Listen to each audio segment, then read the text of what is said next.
La doctora Ivette Lorenzana es bióloga molecular, es investigadora, ha estado desde el principio con su gran experiencia dándonos sus aportes para analizar qué es lo que está pasando en este asunto. Doctora, buenas noches, gracias por acompañarnos. ¿Qué opinión tiene de todo esto? Buenas noches, licenciado Melgar, y muchas gracias por la invitación. Un saludo a su audiencia. Pues la opinión, yo creo que es una opinión generalizada de lamentar esta situación, de un sentimiento de frustración que no podemos comprender, ¿verdad? Y yo, escuchándolo usted todo en detalle, toda la investigación periodística que han hecho, realmente encuentro que se han roto muchos protocolos, que también existe cierta corresponsabilidad de la parte del laboratorio, porque los laboratorios tenemos criterios para aceptar o rechazar productos que no cumplen con los criterios de aceptación, como es tener una cadena frío. Y esto no es nada nuevo, licenciado Melgar, esto se hace en el programa ampliado de inmunizaciones, en lo que reciben las vacunas. Imagínese usted que el gobierno, que el Ministerio de Salud aceptara vacunas que va a poner a aplicar a personas, a niños, y que estos no hayan tenido la cadena frío. Eso es ponerle como que le estuviera poniendo agua, ¿verdad? Eso pone en riesgo las personas, la vida de las personas. Siempre han existido en todo lo que se trabaja en salud productos perecederos. Ya se conoce cuál es el manejo. De hecho, esos termómetros que muestran ahí debían de haber sido seguidos, licenciado Melgar, desde que el producto salió desde Corea. Deben de ser rastreados y poder documentarse que la temperatura se mantuvo todo el trayecto. El trayecto me refiero Corea, San Pedro, Tegucigalpa, o el tiempo que se estuviera en la aduana de San Pedro, ahí se hubiera podido documentar. Y hay manera.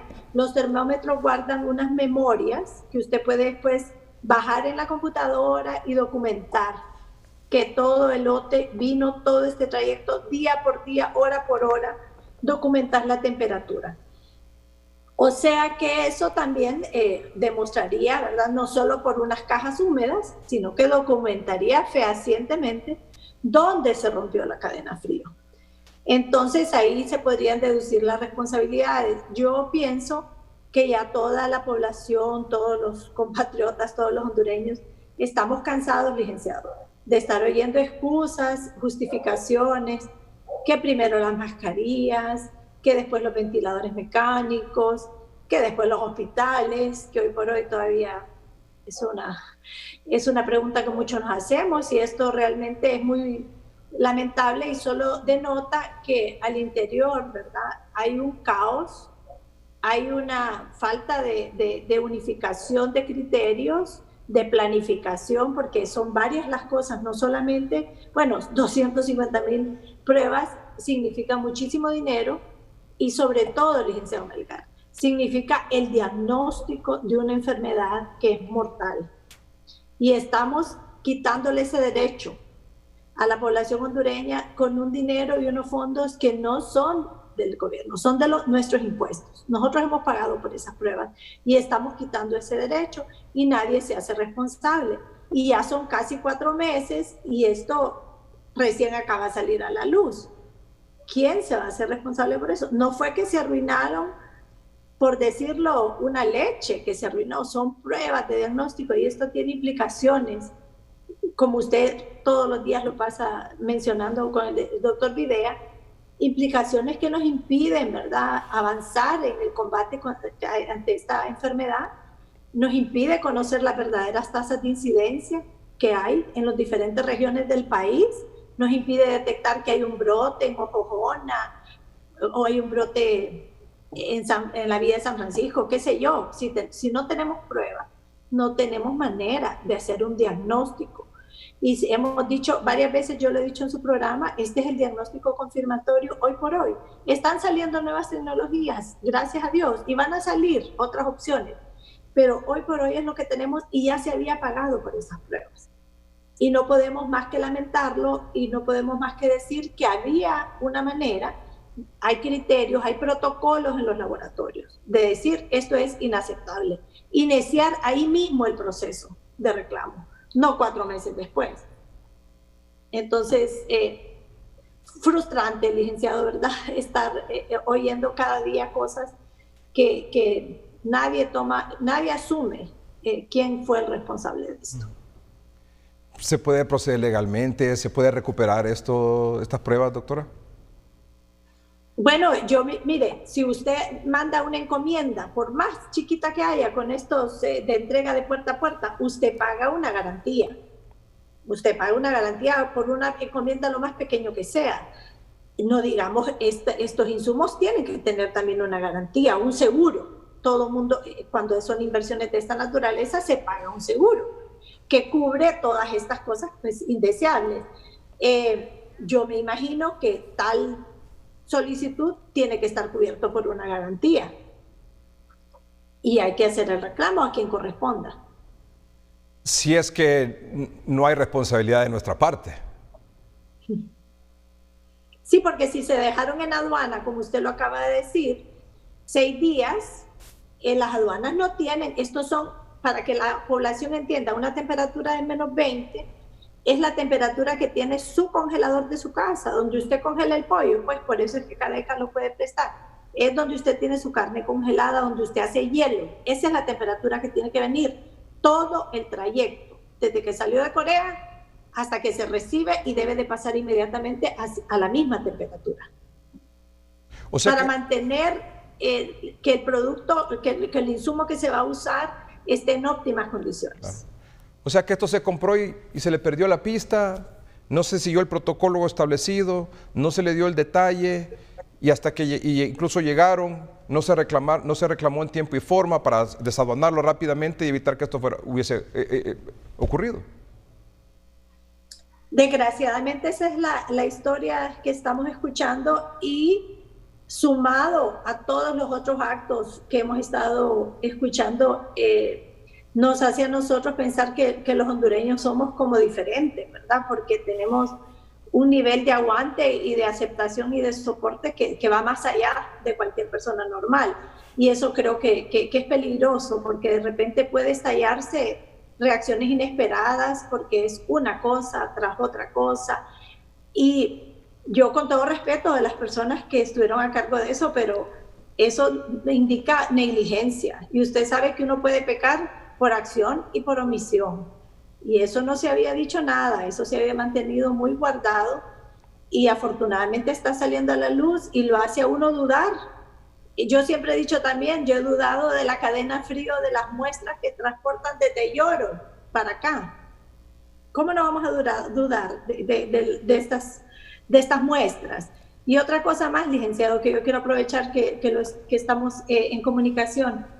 ¿Se imagina usted toda la mora de pruebas que hay? Sí. ¿Qué proyección, qué planificación existe para salir de esa mora? Ninguna. ¿Qué cantidad de recursos perdimos? Porque se gastaron hisopos, se gastaron equipos de protección personal en ir a tomar esa muestra, se expuso el personal de salud para ir a colectar esa muestra, para tener la tranquilidad y frescura de decir que hay 4.000, 5.000 pruebas en mora y que se siguen acumulando. ¿Y cuál es la única explicación o la única justificación que tenemos? No, pero ya nos van a venir otros reactivos, que nos van a dar una donación por acá, nos van a dar una donación por allá. Pero la verdad de las cosas es que yo no veo manera de que esa mora se vaya a salir adelante. Y yo creo que se debe de hablar con transparencia también cómo se están almacenando toda esa cantidad de muestras. Si simplemente un insumo tan valioso como son las pruebas de PCR se dejaron dañar y arruinar, ¿quién nos asegura a nosotros cómo se mantiene la cadena frío de las muestras? Entonces, es un trabajo delicado, como ya lo han dicho, ¿verdad?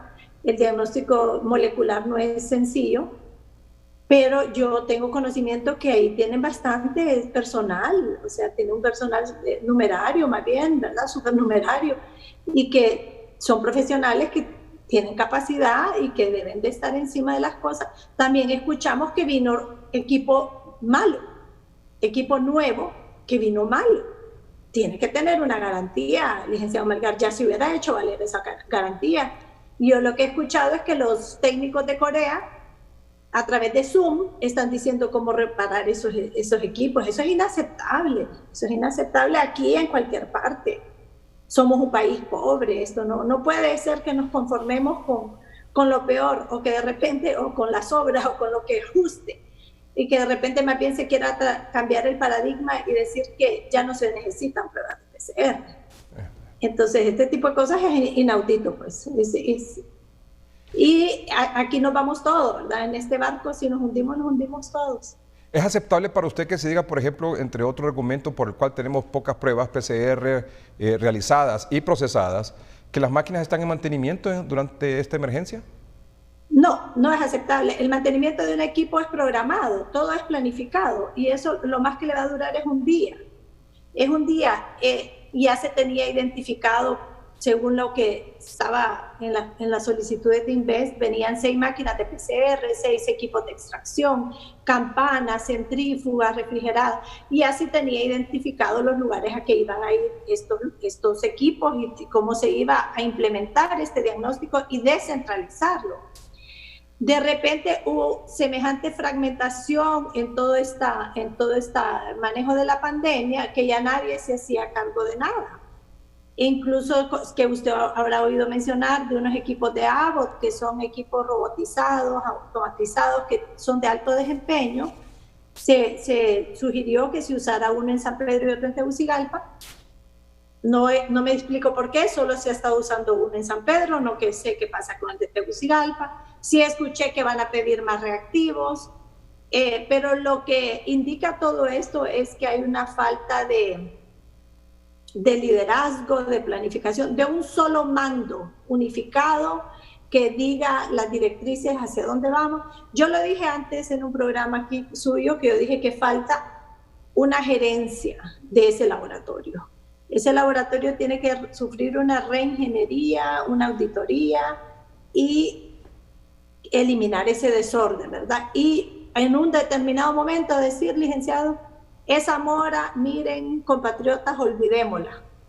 Arranquemos de aquí adelante y de aquí adelante vamos a trabajar bien, y muestra que tomemos, muestra que va a haber resultado, porque no nos debemos olvidar que es un diagnóstico de una persona, que le vamos a decir si tiene o no tiene el virus, y vemos en todas las cadenas todos los días que salen pruebas negativas. Entonces, si todas fueran positivas, pues no habría sentido, pero vemos que hay gente que cree que ha tenido el virus o por un contacto sospechoso, pero es negativo.